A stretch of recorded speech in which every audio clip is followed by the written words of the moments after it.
Bom dia! Cai oferta de trabalho em todo o estado e aumenta o número de desempregos. Lançado o edital de licitação do sistema de transporte urbano da capital. No estúdio, vamos falar sobre o prazo para a prestação de contas dos gestores públicos.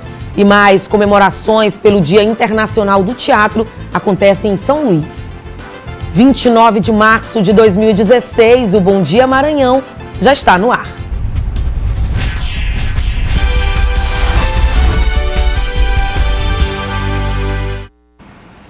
E a crise tem diminuído a oferta de vagas no mercado de trabalho em todo o Brasil e no estado do Maranhão não é diferente.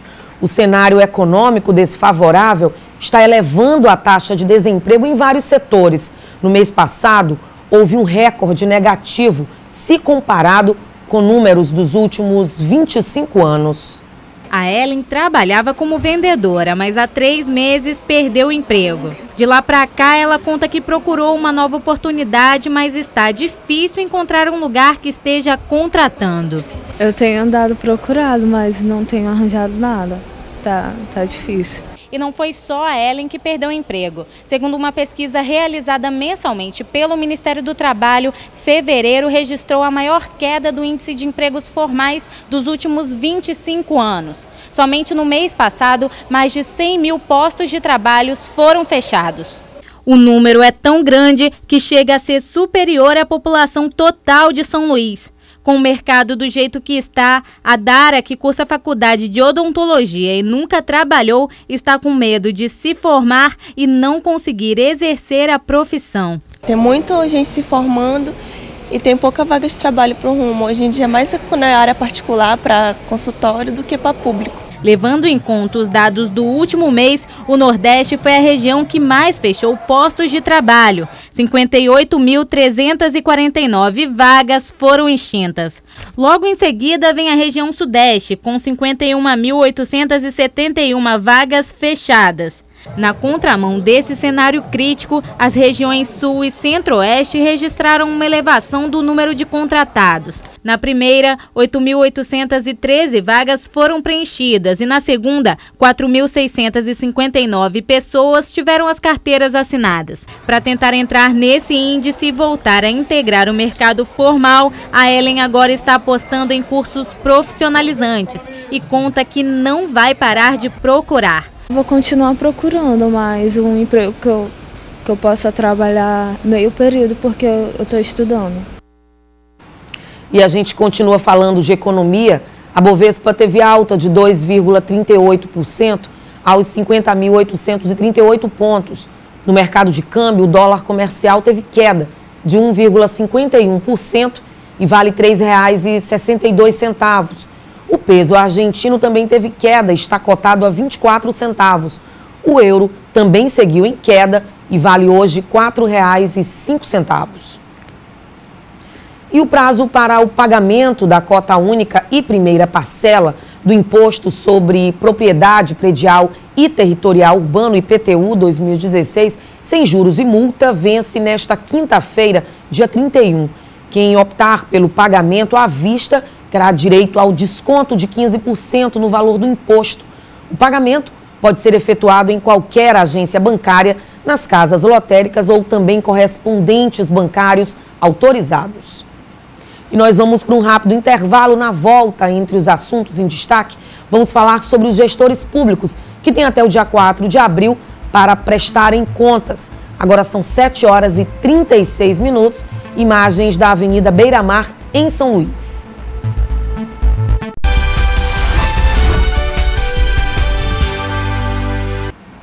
Lançado o edital da licitação do sistema de transporte urbano da capital, a medida tem impacto direto na qualidade do serviço.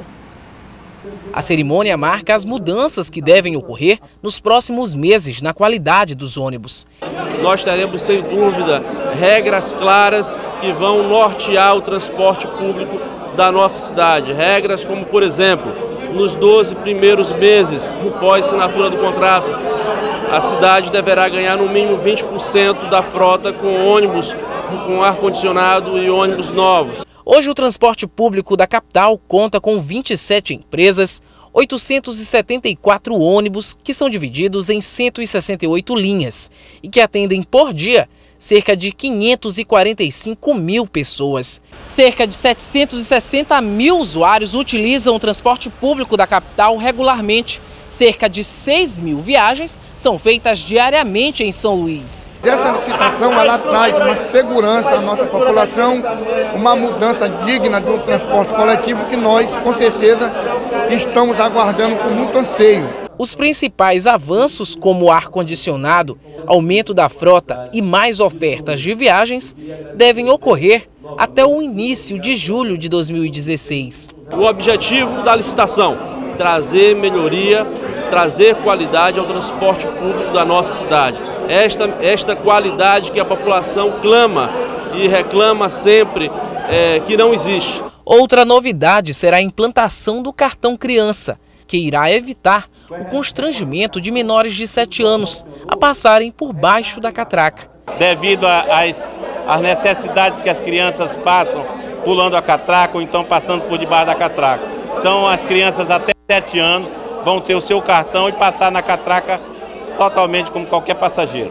A abertura do edital de licitação se concretiza após uma série de medidas implantadas pela Prefeitura com o objetivo de melhorar a prestação do serviço de transporte público da capital maranhense. Entre essas, a modernização do sistema com a implantação da tecnologia da biometria facial, recarga embarcada, GPS nos ônibus, renovação de mais de 40% da frota e implantação do bilhete único. Com esta licitação, com a finalização da licitação, com a assinatura do contrato e com as vencedoras do certame, sem dúvida alguma, São Luís entra em um novo momento no que diz respeito ao transporte público da nossa cidade. E o deputado federal Everton Rocha utilizou a bancada federal, fez um apelo à presidência e ao Ministério dos Transportes para a retomada e finalização das obras da BR-135. Em seu discurso, o deputado frisou que essa tem sido uma luta de toda a bancada maranhense, independente de partido. Presidente, gostaria de ratificar aqui a importância da fala do colega deputado Hildon Rocha, que agora há pouco falou sobre a situação da BR-135 no Maranhão. Essa mobilização é de toda a bancada, independentemente do seu lado e da sua opção política. Esse apelo, senhora presidenta Dilma, senhor ministro Antônio Carlos, é um apelo de todo o povo do Maranhão. A BR-135 é a única entrada de São Luís, a capital do nosso estado. Precisamos encontrar uma solução urgente. E quero aqui colocar a boa vontade que o ministro Antônio Carlos sempre teve com o nosso estado, e eu tenho certeza que ele irá encontrar esta solução assim, senhor presidente, como ele encontrou a solução do transporte público de Timon. Nessa semana, ele assinará, junto com o diretor da NTT, o consórcio que autoriza o município de Timon e Teresina a fazer a gerir o transporte público daquela região. E termina no dia 4 de abril o prazo para gestores públicos prestarem contas do exercício financeiro de 2015. Sobre o assunto, eu converso agora com o auditor estadual de controle externo do Tribunal de Contas do Estado, Fábio Alex de Mello.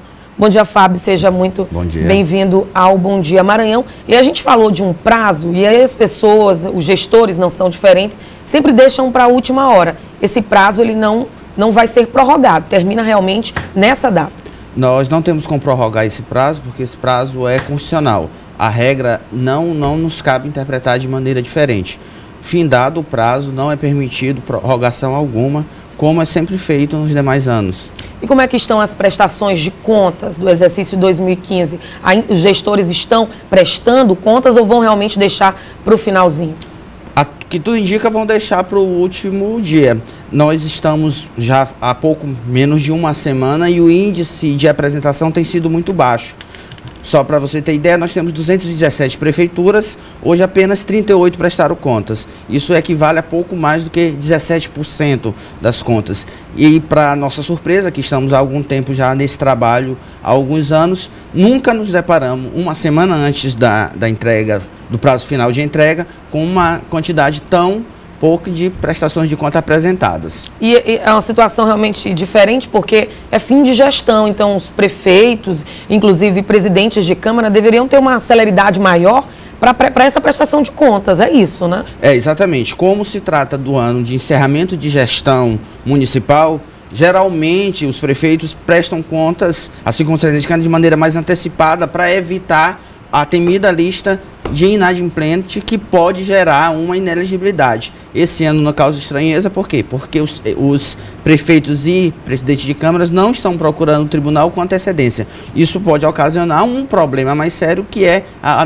o não recebimento das contas devido à pendência de documentos. Pois é, e caso esse gestor ele não entregue no tempo hábil, que é até o dia 4 de abril, como a gente já mencionou, o que acontece com ele, hein? Nós temos penalidades de diferentes ordens. Tem a financeira, que é o pagamento de multa para ele regularizar a situação.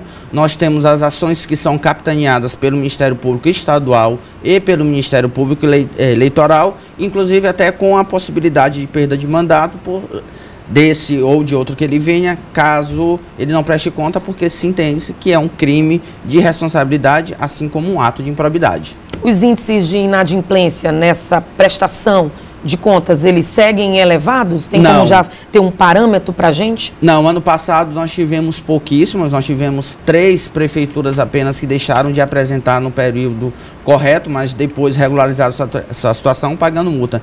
Esse ano, que é um ano que a gente espera de inadimplência zero, talvez isso não se reflita. A gente ainda não pode avaliar, mas pela quantidade de prestação de contas que tem chegado de maneira antecedente, nos liga um sinal de alerta. O que é que está acontecendo para que esses gestores deixem para a última hora?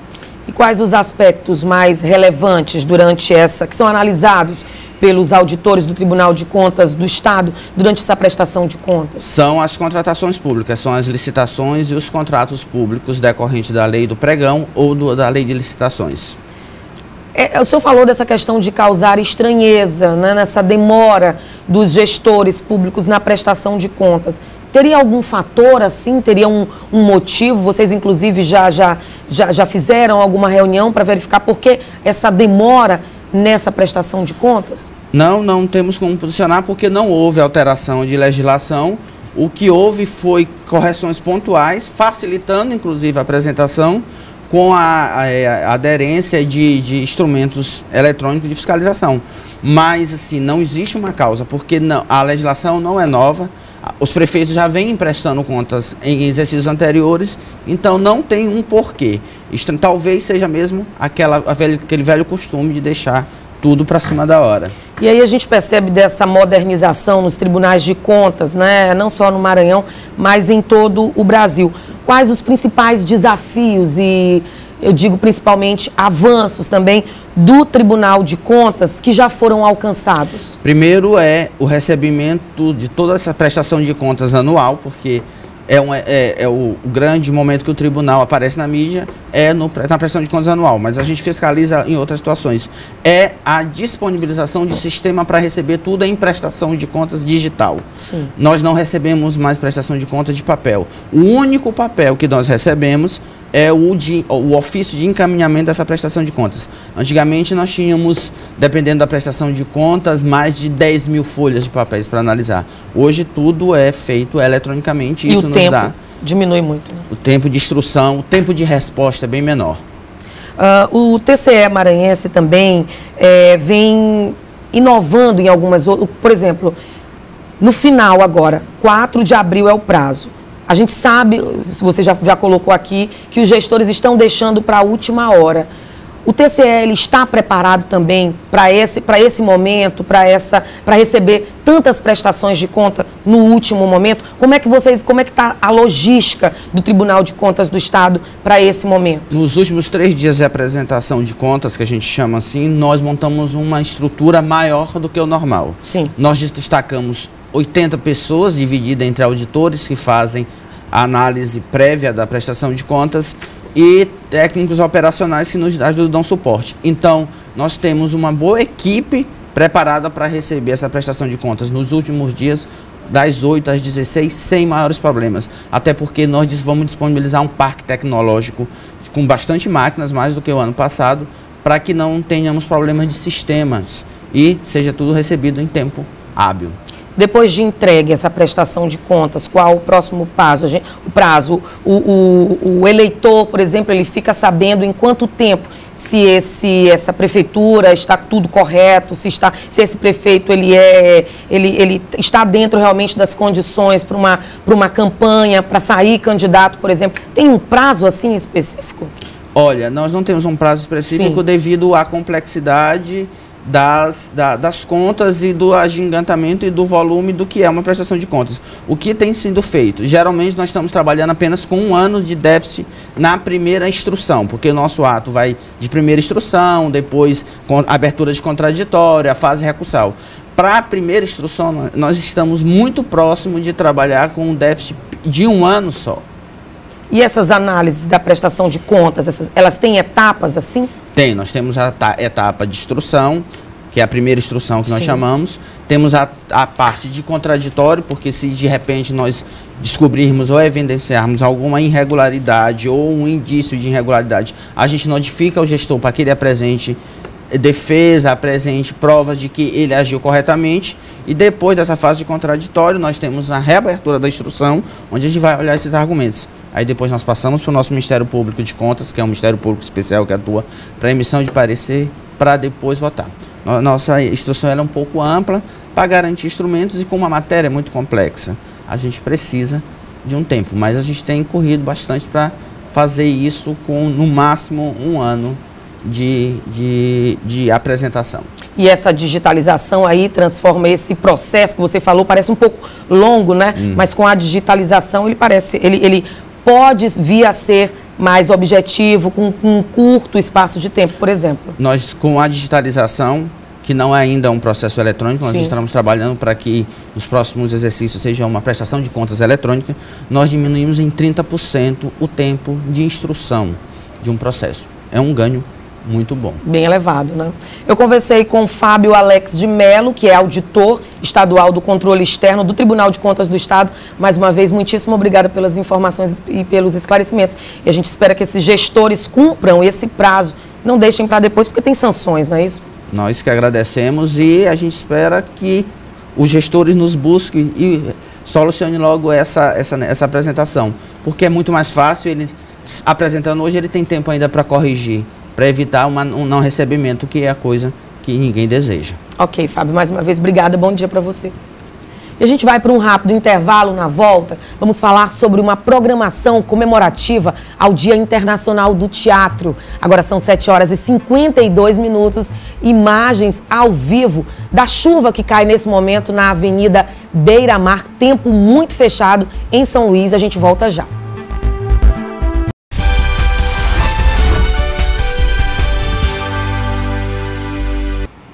E a partir de 1º de abril começa o envio aos estados da vacina contra a influenza de 2016.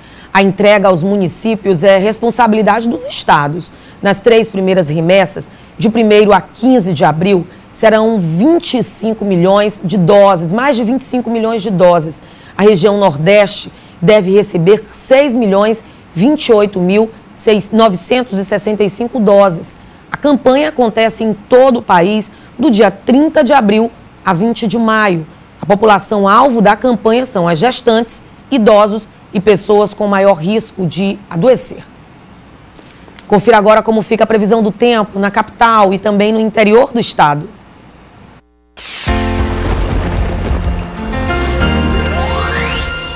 No centro-norte do Maranhão, a previsão é de chuva a qualquer hora do dia. Nas demais áreas do estado, a chuva será passageira ao longo do dia. Em Alcântara, a previsão é de 25 a mínima e 32 a máxima. Em Chapadinha, os termômetros devem oscilar entre 24 e 34 graus. Em Caxias, 25 e 32. E olha só, começa hoje uma programação comemorativa ao Dia Internacional do Teatro. Nós iríamos, inclusive, falar sobre esse assunto aqui no Bom Dia Maranhão, no ao vivo do Bom Dia Maranhão, mas a chuva forte impossibilitou essa entrevista. Mas essas informações, a reportagem completa sobre essas comemorações alusivas ao Dia Internacional do Teatro, você vai conferir no nosso portal idifusora.com e também na edição da noite do Jornal da Difusora.